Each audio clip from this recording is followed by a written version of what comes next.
ये सच में बहुत तकलीफदेह और मैं आपको स्पष्ट रूप से कहना चाहता हूँ। मैंने उनसे पूछा कि वो क्यों जाते हैं वहाँ, तो वहाँ वो इसलिए जाते हैं क्योंकि उनको लगता है कि जो गरीबी है, बेबसी है, लाचारी है, बीमारी है और जो परेशानियाँ हैं उनके जीवन में, वो बाबा जी के आशीर्वाद से ठीक हो जाएंगी, इसलिए जाते हैं वो लोग। अगर उनको एक बार एहसास हो जाए कि ठीक नहीं होगी, उनकी जान जा सकती, तो कभी ना जाएं।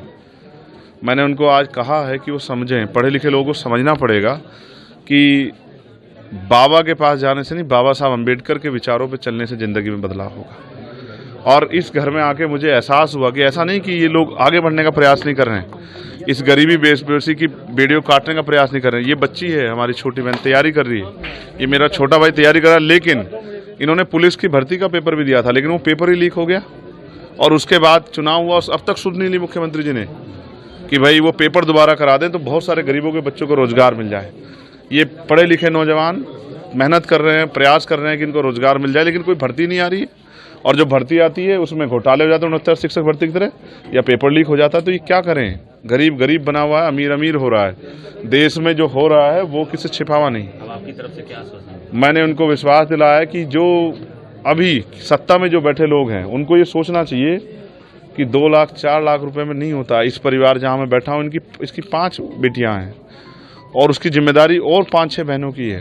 राहुल जी ने भी पत्र लिखा है योगी सरकार को। मैं पत्र नहीं लिखूंगा, मैं जाके कोशिश करूंगा कि केंद्र सरकार से भी, क्योंकि हम पार्लियामेंट में हैं, प्रधानमंत्री जी से भी और मुख्यमंत्री से भी हम लोग प्रयास करेंगे। वो सत्ता में बैठे हैं, अगर वो नहीं समझेंगे दुख तो कौन समझेगा। अभी प्रशासन ने जो कार्रवाई हुई है उससे आप कितने संतुष्ट हैं? क्या कार्रवाई हुई है, क्या कार्रवाई हुई बताइए।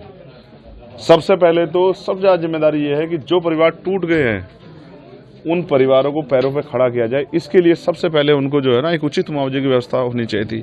और जो उस हालात में नहीं है, जिनके घर से जिस तरह की समस्या हो गई है कि कमाने वाला या जो, क्योंकि वो भी अपना घर चलाने के लिए मेहनत करती थी, तो उनके बारे में सरकार सोचे, उनके लिए व्यवस्था करे। जिन पर ज़मीन नहीं उनको ज़मीन दे, जिनके घर में और पेंशन की व्यवस्था करा सकते हो पेंशन की व्यवस्था कराए। उन परिवारों को अकेला ना छोड़े, ये सरकार की जिम्मेदारी। मैं तो कहता हूँ सरकार 25-25 लाख रुपए का मुआवजा इन परिवारों को दे। क्या लगता है बाबा पे भी FIR होनी चाहिए? सिर्फ बाबा पे नहीं, हर उस व्यक्ति पे जो इस घटनाक्रम में शामिल हो। सबसे पहले इसकी CBI जांच होनी चाहिए। तो बाबा की अरेस्टिंग होनी चाहिए या नहीं? मुकदमा तो लिखवा दो, प्रशासन की, पुलिस की, पत्रकार। सरकार क्यों बच रही है? क्यों सरकार मुकदमा लिखने की किसी और की जरूरत है क्या?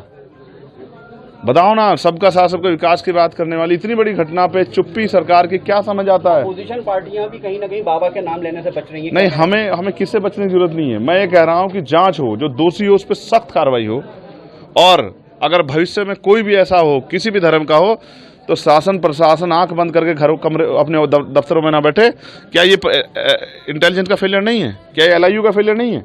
क्या पुलिस और प्रशासन का फेलियर नहीं है? क्या ये वो इसके जिम्मेदार नहीं है? अगर उन्होंने उचित व्यवस्था की होती तो आज इतनी बड़ी दुर्घटना नहीं होती। तो मैं ये कहता हूँ FIR भी दर्ज हो और जांच हो कि ये किस तरह से हुआ, और जिन अधिकारियों की लापरवाही उन पर भी कार्रवाई हो।